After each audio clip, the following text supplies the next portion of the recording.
Hi guys, welcome to TFA Files TV. We are back again with the latest gossip.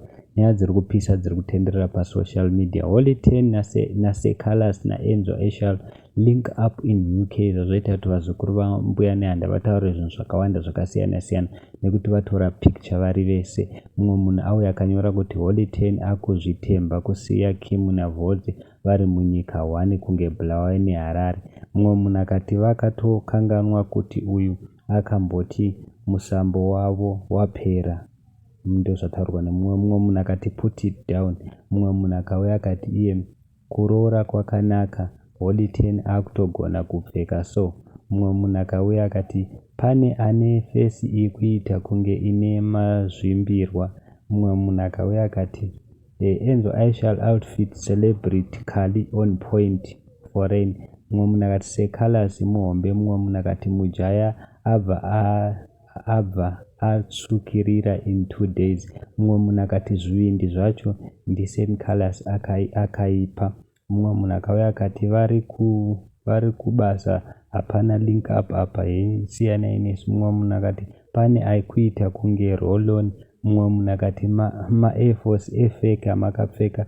Mumwe munhu akati mbavha mbiri Jesu pakati. Mumwe munhu akati seCalaz udza mufana uyo kuti mudhara havatukwe achireva winkidi. Mumwe munhu akati asi mujaya ari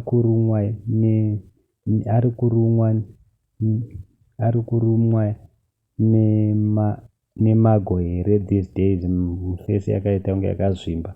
Mumwe munhu akati ko Holy 10 naEnzo vakuwirirana timu iri parinenge richiita mabhifu aro rega richinyepera kusafarirana isu tichivaitisa mari takukuzivai. Mumwe munhu akati Holy 10 akuita kunge adya sadza nenyuchi. Mumwe munhu akati on a serious note Enzo is on point. Mumwe munhu akati zvivindi zvacho ndiCalaz akaipa. Mumwe munhu akati malink up manyama. Mumwe munhu akati mujaya akutemhera Kim maruva ekuchando achiisa musechel. Mumwe munhu akati fesi yaHoly 10 hamene zvayakaita. Mumwe munhu akati whatever zvikutaurwa naHoly 10 ari kunyepa. So guys, ndo ndanga tauya nayo. It seems vakomana vari kuUK vari kuita link up, vabuda vakagara vese asi vanhu havana kufara nazvo. Munongoziva vadzukuru vambuya nehanda vadedzera kutsvaka munenge muchitiitisa pamunenge muchitukana. I don't know guys kuti munori kudisi, so please comment down below. Thank you so much.